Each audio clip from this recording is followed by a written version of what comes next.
အားလုံးပဲမင်္ဂလာပါခင်ဗျာကျွန်တော်အခုပြောပြပြီးတော့မှာကတော့မေဘက်ကနေ KP ဝိတ်ပေးကိုအသုံးပြုပြီးတော့ငွေထုတ်နည်းကိုပြောပြပြီးတော့မှာပဲဖြစ်ပါတယ်ခင်ဗျာဒီဗီဒီယိုကမိတ်ဆွေတို့အတွက်အကျိုးရှိတယ်ဆိုရင်ဗီဒီယိုကို like လုပ်ပြီးတော့ channel ကို subscribe ပြုလုပ်ပြီးတော့ကြပါအောင်ခင်ဗျာ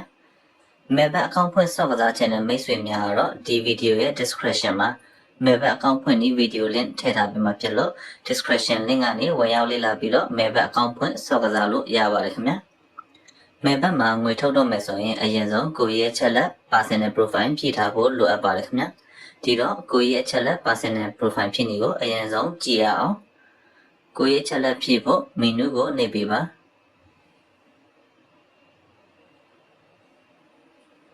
personal profile လေးကိုနှိပ်ပေးပါခင်ဗျာ enter details ကိုနှိပ်ပါ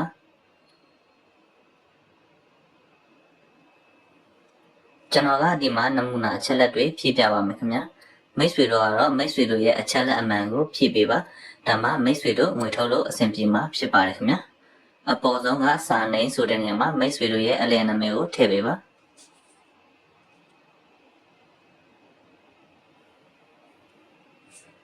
first name ဆိုတဲ့နေရာမှာမိတ်ဆွေတို့ရဲ့ပထမဆုံးအမည်ကိုထည့်ပေးပါခင်ဗျာ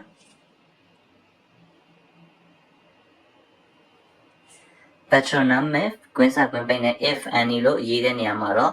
ရှိလင်လို့ပြောတာပါမထည့်လဲရပါတယ်ခင်ဗျာထည့်ပြီးရင်ပို့ပြီးတော့ပြည့်စုံပါတယ်မိတ်ဆွေတို့ရဲ့နောက်ဆုံးအမည်ကိုထည့်ပေးပါခင်ဗျာ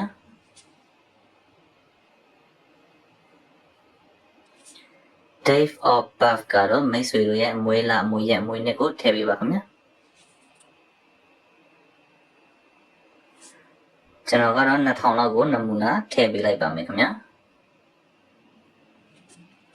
place of birth ကတော့မိတ်ဆွေတို့ရဲ့မွေးဖွားတဲ့နေရာဖြစ်ပါတယ်ကျွန်တော်ကအားလုံးကိုရန်ကုန်မဲ့နမူနာထည့်ပြမှာဖြစ်ပါတယ်ခင်ဗျာ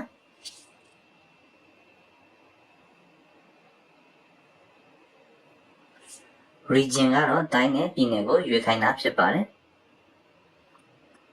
ကျွန်တော်ကရန်ကုန်မဲ့နမူနာရွေးပေးလိုက်ပါမယ်ခင်ဗျာ city ကတော့မြို့ဖြစ်ပါတယ်ခင်ဗျာရန်ကုန်မဲ့ထက်ရွေးလိုက်ပါမယ်ခင်ဗျာresident address ကတော့လက်ရှိနေထိုင်တဲ့လိပ်စာဖြစ်ပါတယ်ခင်ဗျာရန်ကုန်ပဲထည့်ပေးလိုက်ပါမယ်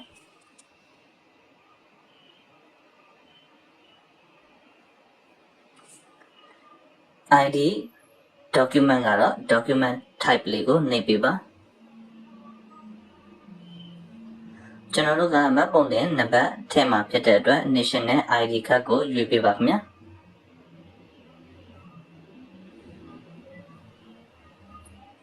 series ကွင်းစာကွင်းပိတ်နဲ့ if have လို့ရေးထားပါတယ်ခင်ဗျာရှိလင်လို့ပြောတာပါမထည့်လဲရပါတယ်ခင်ဗျာထည့်ပြီးရင်ပို့ပြီးတော့ပြည့်စုံပါတယ်မှတ်ပုံတင်ထဲကကျွန်တော်တို့မျိုးနာမည်အတူကောက်လေးကိုထည့်ပေးရမှာဖြစ်ပါတယ်ဥပမာမြစ်ကြီးနားဆိုရင်မကနာပေါ့နော်ရန်ကုန်ဆိုရင်ကျွန်တော်တို့တောင်တကုံဆိုရင်တာဒါကပေါ့နော်မြောက်တကုံဆိုရင်မာဒါကအစရှိသဖြင့်ကျွန်တော်တို့မျိုးနာမည်ရဲ့အတူကောက်လေးတွေကိုထည့်ပေးရမှာဖြစ်ပါတယ်ကျွန်တော်ကတောင်တကုံတာဒါကကိုနမူနာထည့်ပြပါမယ်ခင်ဗျာ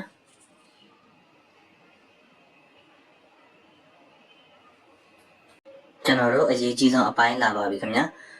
မှတ်ပုံတင်နံပါတ်ထည့်ရမှာဖြစ်ပါတယ်ဒီနေရာမှာမိတ်ဆွေတို့ရဲ့မှတ်ပုံတင်နံပါတ်ကိုမှန်ကန်စွာထည့်ပေးပါခင်ဗျာဒါမှငွေထုတ်တဲ့အခါမှာအဆင်ပြေပြီးတော့ငွေထုတ်လို့ရမှာပဲဖြစ်ပါတယ်ကျွန်တော်ကတော့နမူနာကဏ္ဍလေးထည့်ပြပါမယ်ခင်ဗျာမိတ်ဆွေတို့ကတော့မိတ်ဆွေတို့ရဲ့မှတ်ပုံတင်ကဏ္ဍအမှန်ကိုမှန်ကန်စွာဖြည့်ပေးပါခင်ဗျာ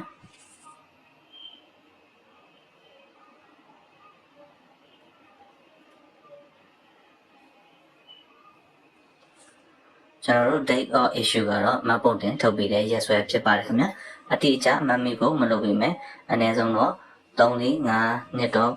ခွာပေးပါခင်ဗျာကျွန်တော်ကတော့2020လောက်ကိုနမူနာရွေးပေးလိုက်ပါမယ်ခင်ဗျာ issue ပိုင်းကတော့ government by မြန်မာလို့ဖြည့်ပေးပါခင်ဗျာ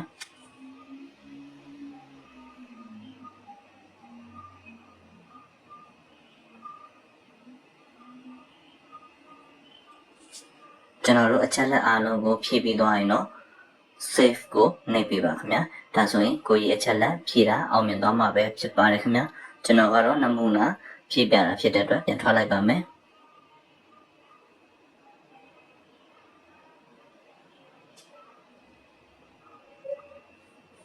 ကျွန်တော်တို့ကိုကြီးအချက်လက်ဖြည့်ပြီးသွားရင်တော့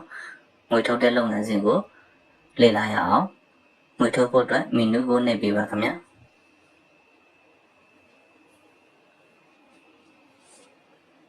setting အလုံးလေးကိုနှိပ်ပေးပါ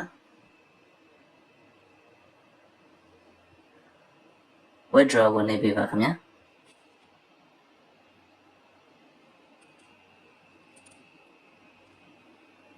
KP နဲ့ငွေထုတ်နည်းကိုအရင်ဆုံးကြည့်ရအောင် KP ကိုနှိပ်ပေးပါခင်ဗျာ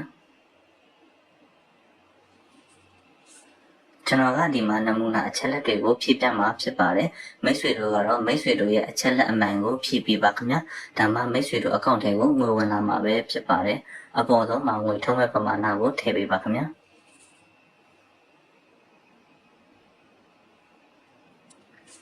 your KP account number ဆိုတဲ့နေရာမှာမိတ်ဆွေတို့ရဲ့ KP account number ကိုမှန်ကန်စွာဖြည့်ပေးပါခင်ဗျာကျွန်တော်ကတော့နမူနာဖုန်းနံပါတ်တစ်ခုကိုထည့်ပြပါမယ်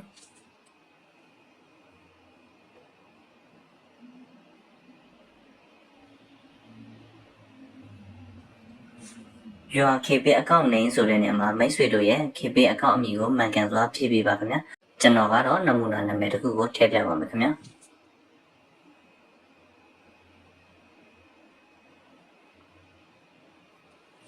ကျွန်တော်တို့ငွေထုတ်မဲ့ပမာဏ KP ဖုန်းနံပါတ် KP အမည်ကိုဖြည့်ပြီးတော့ရင်တော့ confirm ကိုနှိပ်ပေးပါခင်ဗျာဖုန်းနံပါတ်ချိန်ထားရင် SMS code ပို့လာပါလိမ့်မယ်ခင်ဗျာ SMS code ကိုရိုက်ထည့်ပေးပါပြီးရင် confirm ကိုထပ်နှိပ်ပေးပါခင်ဗျာဒါဆိုရင်မိတ်ဆွေတို့ KP နဲ့ငွေထုတ်တာအောင်မြင်တော့မှာပဲဖြစ်ပါတယ်မိတ်ဆွေတို့အကောင့်ထဲကိုနိုင်ဝက်အတွင်းငွေဝင်လာပါလိမ့်မယ်ခင်ဗျာ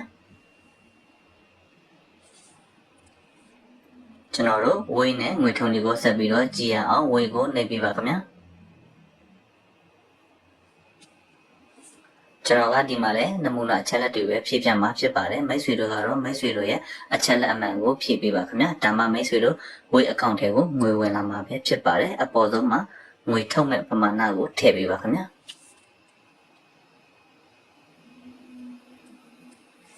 တင်ဤဝေးဘေးဖုန်းနံပါတ်ဆိုတဲ့နေရာမှာမိတ်ဆွေတို့ရဲ့ဝေးဖုန်းနံပါတ်ကိုမှန်ကန်စွာဖြည့်ပေးပါခင်ဗျာကျွန်တော်ကနမူနာဖုန်းနံပါတ်ကိုထည့်ပေးပါမယ်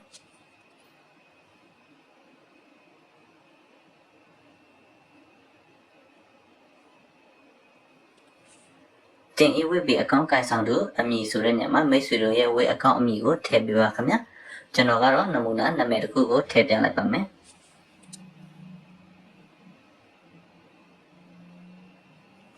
ကျွန်တော်တို့ငွေထုတ်မဲ့ပမာဏဝိတ်ဖုန်းနံပါတ်ဝိတ်အမည်ကိုဖြည့်ပြီးတော့ရင်တော့ confirm ကိုနှိပ်ပေးပါခင်ဗျာဖုန်းထိတ်ထားရင် SMS code ပို့လာပါလိမ့်မယ်ခင်ဗျာ SMS code ကိုရိုက်ထည့်ပြီးတော့ confirm ကိုထပ်နှိပ်ပေးပါဒါဆိုရင်ကျွန်တော်တို့ဝိတ်နဲ့ငွေထုတ်တာအောင်မြင်တော့မှာပဲဖြစ်ပါတယ်ခင်ဗျာမိတ်ဆွေတို့အကောင့်ထဲကိုနိုင်ဝက်အတွင်းငွေဝင်လာပါလိမ့်မယ်ဟုတ်ကဲ့ဗီဒီယိုကိုအဆုံးထိကြည့်ရှုပေးတဲ့အတွက်အားလုံးကိုကျေးဇူးအထူးပဲတင်ရှိပါတယ်ခင်ဗျာဗီဒီယိုကိုကြိုက်တတ်တဲ့ဆိုရင် like and subscribe လေးလုပ်တော့ပေးကြပါအောင်ခင်ဗျာအားလုံးကိုကျေးဇူးအထူးပဲတင်ရှိပါတယ်ခင်ဗျာ